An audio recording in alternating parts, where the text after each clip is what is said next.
Good morning, good afternoon, and good evening to everyone tuning in across the internet sphere.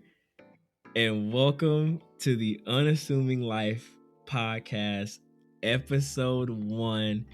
I am so excited to be bringing this podcast to the world. It has been a long time coming.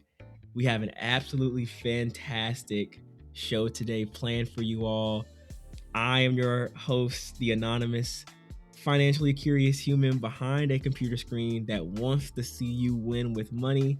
And as always, here, it's no face, just finance. Like I said, we have such a good topic to discuss today as we head into 2026. As I'm recording this, it is December 31st. And I wanted to get this out before the clock strikes 12 because the conversation on today I think is going to be important going into 2026, and hopefully you find some value from this episode. And so without further ado, I don't want to take up too much of your time. I hope, like I said, that you do find something of value from this episode, and let's get straight into it. So you probably have already read the title of the episode. What if I told you potentially that the difference between being stuck and being free might come down to something that you and I overlook, essentially? Any guesses on what that may be? Granted, I guess y'all already see uh the episode name. It's cash, essentially. It's cash. I know from my own personal experience, I'm more concerned about growing my investments and all that good stuff. Now, this episode, I'm not talking about investments though, and I'm not talking about chasing a really high APY. Today, all we're talking about is just having liquid cash accessible to you in a moment's notice. And the reason why we're talking about that today is because having that cash reserve essentially changes the way that you think. It can change the way that you even perceive reality. It can allow you the opportunity and the choice to take risks. And from my own personal experience, it helps you sleep better at night. This episode was actually inspired by a report that I had came across from Bankrate, actually. And Bankrate earlier this year, they had released their 2025 emergency savings report. And I want to say it came out, I think, in like November of this year, I believe, or maybe even earlier. But I came across it whenever I was doom scrolling on Instagram, I think, one day, and somebody had posted some small little segments from it, rather. And as I was reading through it, and then I went to the full report and read through it, it inspired my first episode for this podcast on today because there were some really interesting things to note that they found from the people that they surveyed. So before we go further into why I think really considering cash going into 2026 and kind of evaluating where you're at in your own personal cash reserves going into 2026 and the reason why that's important, I want to read you off some of these stats that they had noted in the survey that they had conducted during this year. The number one thing, or the biggest thing that came just shouting at me from the report, was that only 46% of Americans have enough emergency savings to cover just 3 months of essential expenses. 46%. And it gets more interesting even after that. Nearly a quarter, so almost 25% of Americans that they surveyed have zero emergency savings. 1 in 4 have nothing. And then it gets even better than that, quite frankly. 63% of the people that they surveyed say that they would need 6 months of expenses saved to feel comfortable. And get this, only 27% from the people that they surveyed actually had that amount saved. Blew my mind. Bonkers, right? 60% of people currently that they surveyed are, or at least reported, that they were uncomfortable with their current levels of savings and slash their savings rate, meaning that more people essentially felt unsafe or unsure than people that actually did feel safe and sure. Now, I'm going to pause right there because that to me says a lot. And what it says to me is that's the harsh reality of, I think, a lot of us going into 2026. And you can not only hear it in people's conversations, maybe your friends, your family members, your loved ones, but you can also see it in the way that people are acting towards each other, in my personal opinion, that everybody is feeling tight right now. And I can understand why. Now, hopefully, this is not a rain on your parade episode. I would never want to do that. So I'm not going to sit here and say don't go out for 2026. You need to be saving your money. Go out, have a good time. For those that are going to be going out today, please be safe. Like I said, as I'm recording this, it is December 31st. Hopefully, this goes out before the clock strikes 12 a.m. But like I said, go out, have a good time, be safe. All I'm doing, at least in this episode, is I just want to give you some perspective and some ideas that will live in your head a little bit rent free, if you will, as you maneuver and go forward in 2026. So let's take a deep breath really quickly. Whew. I know that was some pretty interesting stats, to say the least. And we're going to actually dive into now kind of why I think people have been having this interesting relationship with saving. And so something that I noticed about, at least I'll say personally, my used to be, I'm happy to report that now I am in a way better financial position than I was a couple of years back.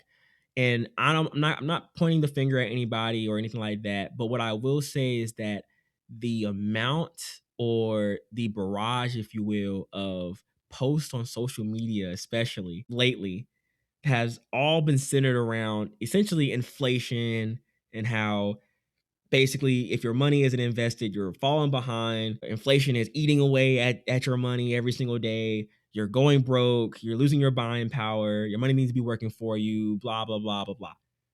I get it. I get it. I get it. And they're not wrong at all. But I think that there is a crucial distinction that's not being made, or at least uh, being pointed out whenever people are encouraging investing and trying to figure out or buy or at least collect assets that will appreciate in value. And that distinction is that cash itself is not an investment. And you might be saying, well, yeah, duh, it's not. But really understand what I mean when I say cash isn't an investment. And in my opinion, and what helped me to focus or at least take a breather and start focusing a little bit more on building up my cash reserves, was looking at cash as a tool. Because that's, in my personal opinion, what it is. Again, most financial advice probably within the past, honestly, I would probably say that the past 5 to 10 years has kind of been framed around the fact that you need to be growing and investing your cash. And I can understand why. Like I said, interest rates for quite a while, I mean, I know not now, but not too long ago, they were pretty low. Markets were on a bull run. I want to say back in 2014 to I think 2019, right before, I'm not going to say what occurred, but the really big worldwide event that occurred, affected the whole entire global economy, happened. Right before that happened, the economy, especially for the US, was on a remarkable bull run, essentially. And on top of that, crypto came out, and that took the world by storm. So it was a lot of fuel to the fire of, hey, there's better places or better ways for you to be using your cash than just stashing it somewhere. And so if you felt like you were missing out if you weren't doing that, I can see why. Now, what I want to say is that mindset essentially isn't a bad one to have, but it only works, or it works very well rather, whenever everything is going hunky dory. When markets are constantly going up, when there is no socio-economic, political stuff going on in the world. And as you see, I'm pretty sure scrolling through social media and listening to the news and just on your day to day, that there is some uncertainty in the water as we go into 2026. So having a cash reserves helps, in my personal opinion, to bring some balance and some calmness to the situation whenever there is uncertainty. And I have this in my podcast notes that I really do want to get this across to you, is that I'm not saying that you should stop what you're doing investing wise. You shouldn't be investing. You should focus all your efforts into building a cash reserve. It's not what I'm saying. I'm not saying it should be cash or investing during these times. What I am saying is that what it should be phrased like is cash, then investing.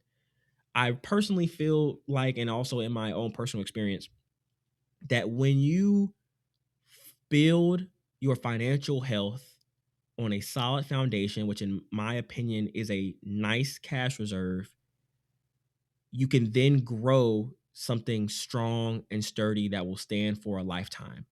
However, when you start to build something, or in this case, your financial health, on rocky foundation, it doesn't necessarily take much for things to go awry or to tumble over. So, building that strong foundation, focusing on, in my opinion, the fundamentals of building a strong financial future as well as a strong financial position, is going to be critical, in my opinion, going forward, not only in 2026, but also I think in these new unprecedented times that we are kind of essentially going towards potentially. So, again, I'm not saying you should stop your investments. I'm not saying you should only focus on building up your cash reserve. I'm just saying, or at least I'm just offering rather, the idea that maybe you want to audit where you're at in your cash reserves and see if your current level of cash reserves is at a good enough level for you. Now that we have that clear, I want to go into more about what cash actually is. And so I have this in bold letters in my podcast notes, and that's that cash does not have to beat the market. Why? Because it's not an investment. Cash is used as a tool to protect your livelihood. Okay? I don't think that cash should be looked at as you need to be chasing the highest return for your money. It's used as a way to maintain your essential quality of life. A good example that I'll use that was explained to me was cash is kind of like oxygen in a sense. You don't really think about oxygen that much, probably. Hopefully, I didn't just I just realized. Hopefully, I didn't just do the I forgot what the actual term is, but the thing where you mention something that maybe you don't really realize that you're doing, but then when you like fixate on it, it becomes like you have to think about actively doing that. In this case, breathing. But anyway, okay, I'm sorry. Um, but yeah, cash is like it's kind of like oxygen, right? Where when there's an abundance of oxygen, you're not really concerned about how much oxygen is in the atmosphere. You just know that it's a lot and that it's there, right?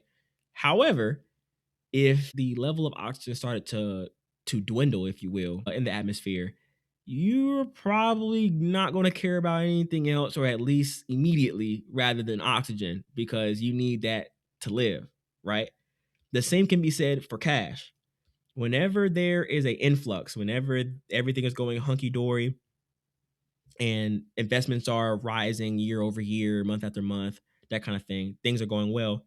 You're not necessarily thinking about when things don't go well, or when there is a dip, or when things do retract, right? That's the moment though when, if you aren't in a well enough established position financially, especially when it comes to a cash reserve, you'll start to wish that you were. For example, if and when your car breaks down, hopefully that doesn't happen to you, but if your car breaks down, if your rent goes up, if your hours get cut at your job, or I'll take a little bit more of like a sunshiny approach, if an opportunity on short notice comes knocking at your door, all of these situations or problems rather seem very chaotic when you don't have a decent amount of cash reserves. However, when you do, those problems turn from chaotic to being more manageable. And in fact, I don't have any reports pulled up in front of me, but psychologists and financial researchers have also done quite a bit of research and studies of people that do have a pretty solid cash reserve. And what they found, or at least what they report oftentimes, is that it dramatically reduces emotional stress. It improves decision making, and it just gives you a lot of just mental space and mental clarity. In addition to more dollars to your name. Now, I want to dive a little bit deeper into what a cash reserve actually can do for you going into 2026. And like I just said, one of those things is peace of mind. Whenever a surprise happens, you're not really phased by it. You think better, you act better. And in my personal experience, I can definitely for sure say that you sleep better. And one of the things that I experienced and realized is that financial stress makes everything seem harder. It makes everything more amplified. I remember whenever I was a little bit younger and I was on my journey of building up my cash reserves, that there were times where I had to make difficult decisions between taking maybe a opportunity that could have paid dividends to me or been a really good opportunity for me to grow and learn and whatever the case may be. Uh, and I had to not take it because I didn't necessarily have the leeway, essentially take that leap of faith or jump because I had essentials to take care of, whether it was bills or car notes or rent. And so financial stress just amplifies life whenever life is in a mood to throw you some curveballs. Like I said, bills feel heavier.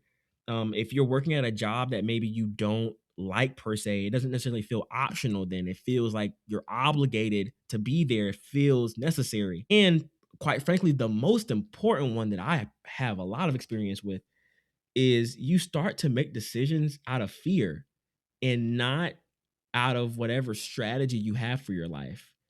And it's because you're in this do or die mentality. You're in this I have to make this work or else I'm essentially finished. Like it's over. I have to go back to square one.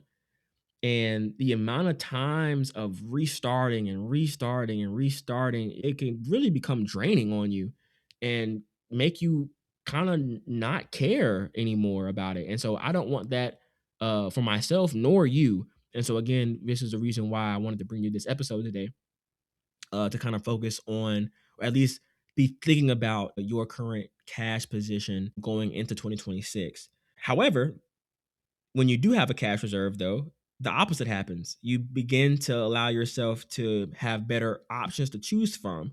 You start to make decisions not based off of survival, but more off of what you personally want to do and see for your life. And you get more control over situations whenever life throws things at you so that you're not just uh, life isn't doing you, but you're doing life essentially. You get a way more control and steering power in this thing called life whenever you do have a nice cash reserve, in my personal opinion and experience. And I have this in bold letters on my notes. I could not go on to the next point without saying this. Having a cash reserve gives you the room to mess up. It allows you to mess up. And this is very important because, like I said, you don't want to be, at least in my opinion, in a phase where it's do or die. This either works or that's it. That's a terrible state of mind to be in. And it could lead to catastrophic dominoes falling, essentially. I forgot who coined the phrase, But what I just said about having room to mess up whenever you have a a decent cash reserve, it puts me in the mindset of that phrase that says basically that success isn't a linear straight path. That success comes with zigzags and ups and downs and all that good stuff. And that essentially you fail your way to success, right? Well, if you don't have a decent amount of cash reserve to fail, you're probably likely to not even want to try something that may lead to failure, which then stunts your growth. So again, I'm saying this today for you to focus potentially on auditing or at least figuring out where you stand in your cash reserves so that you can not stunt your own growth essentially and find your way to success. The next thing that having a cash reserve does is it creates opportunity for you. Oftentimes people wait to the last minute to make a decision on an opportunity because sometimes they're having to decide between, do I take this opportunity? Can I afford to take it? You don't have to wait to make a decision. You can easily and quickly decide yes or no whenever you are in a financial position to take said risks, right? For an example, I don't know when it was. I don't have my phone near me, but I want to say that earlier this year, the market, for example, had a enormous dip. The stock market, I think, I want to say the S&P 500 had dipped down to where I think right now certain ETFs are trading for in the $600 range. Sometime earlier this year, it was a enormous correction where funds were trading for that track the S&P 500 were trading for $450. It was an insane correction. And those that had a cash reserve took advantage of that. And it makes sense. People essentially have said that the next wave of successful people usually are made in times of need in uncertain times. The next wave of millionaires are made and created during certain times because they have the money to start the business to meet a need during that time, or whenever certain assets go on sale, they have the capital to essentially take advantage of that. And so those are the kind of things that you're able to do whenever you have a cash reserve. And I can go on and on and on about other things that having a cash reserve can help you with, but you get the point. And not only probably have you seen it in your own life, but the data also, again, that from the bank rate report also screams the fact of the importance of having a cash reserve. Like I said earlier, a big portion of Americans that were surveyed in that report, around a quarter of them, 25% essentially, had no emergency savings whatsoever. And then only 27% had enough to cover 6 months of expenses, even though a majority of people surveyed said that they would need 6 months to feel comfortable. And only 27% of people actually had that amount. That means that millions of people that you see on the day to day are walking around and they're one paycheck away, one surprise life event, one surprise medical expense, whatever, and it's over. They start back at square one essentially.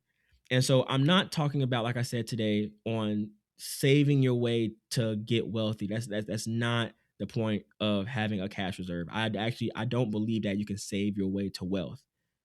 But what I do believe is that you can save your way to be prepared. And so that's all I am trying to encourage everyone on today, including myself, to look at is getting yourself in a state of preparedness, of readiness. And so, with all that, you might be saying, okay, I understand cash is important. Well, how much would I recommend that you set aside? Now, I'm not a financial advisor. This podcast is for only educational and entertainment purposes only. I think that the bank rate report, though, does provide a really good starting point, and quite frankly, a strong starting point of maybe what you should be aiming for.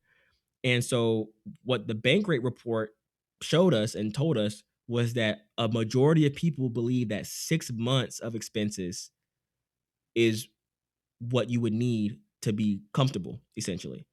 And so because the report said that, that's also what I'm going to recommend based off of the report is maybe you should aim to have 3 to 6 months, preferably 6 months of living expenses saved. And so for those that may think that that's a crazy amount potentially, which it is a pretty decent amount depending on who you are and your lifestyle, I don't want you to include uh buying, the latest shoes or going on vacations, only the essentials in that number. For example, things like your rent, your food, your utilities, insurance, any type of minimum payments on debt if you have debt that you would have to make in order to not to go into default in case times did get a little bit hard. Whatever that number is, because that number is subjective, that a month for 6 months is what you should have, at least what I'm going to suggest that you aim towards um, building up in cash reserves. Like I said, Bankrate did report that 63% of people said that they would feel comfortable with that amount saved, 6 months saved, but only 27% actually had it. So, and it doesn't happen overnight. Take your time. It's an aspirational goal. How does the saying go? You shoot for the stars, you might land on the moon. Take that approach to it. Seriously. A bigger cash reserve, in my opinion, going into 2026 and beyond, I don't think would hurt you. In fact, I think it would prepare you to take advantage of some opportunities that might come knocking on your door. So the next thing is where to actually keep your money. Now, I'm a really big believer that people tend to overcomplicate their financial situation.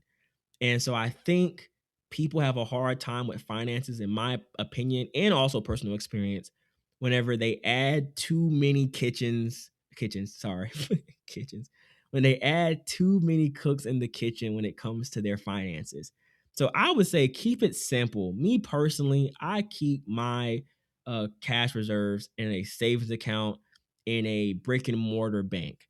Now, again, when I go on social media, when I talk to certain friends, it I get just a barrage of you're losing your money to inflation, you're losing buying power, you're going broke more and more every single day. I'm okay. I'm okay. Seriously. I do have investments and I also have a cash reserve. Again, I'm not saying cash or investing.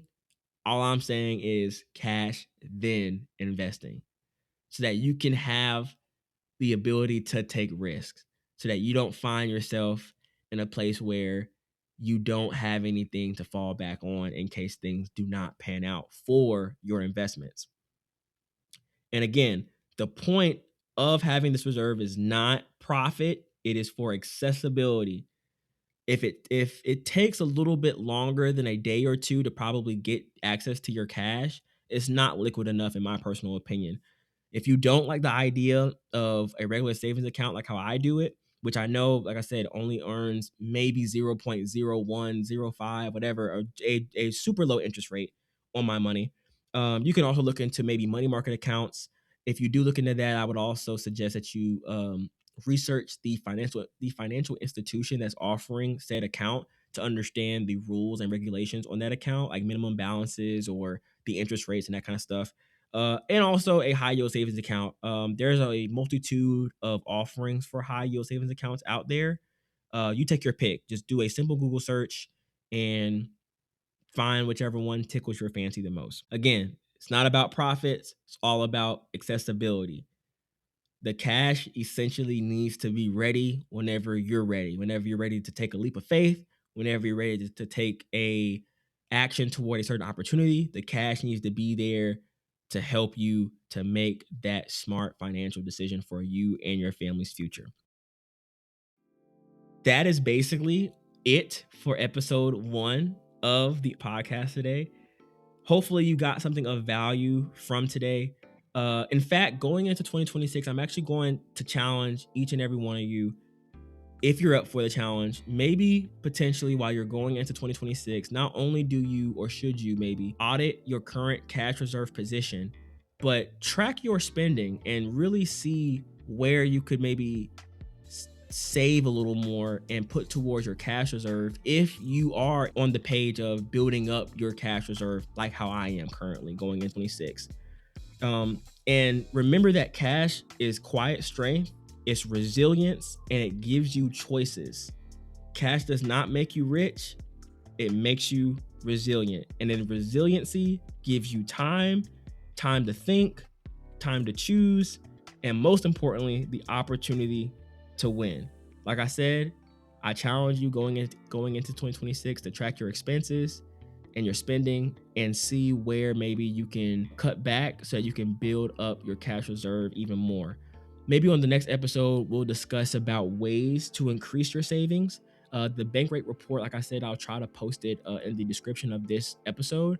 They did point out some means to how you can increase your savings rate. Like I said, we can discuss more in depth in the next episode about practical ways to increase your savings. That's not just about cutting back. In fact, one of the things that actually just came to my mind, and this is going to be for another episode, is the idea of group economics. Quite frankly, I think sometimes that group economics, I don't have any studies in front of me to kind of prove what I'm about to say, but I have a feeling that group economics could help and really help people get ahead in times of uncertainty. But like I said, that's a whole nother conversation for a different day. Hopefully you enjoyed the first episode of the Unassuming Life podcast and why you should be considering cash and maybe auditing your cash reserves going into 2026. Hopefully 2026 is a great year for you. I wish you nothing but the best. Again, for those that are going out to celebrate the new year, please be safe, have a good time, and I will catch you in the next episode of the Unassuming Life podcast. Take it easy.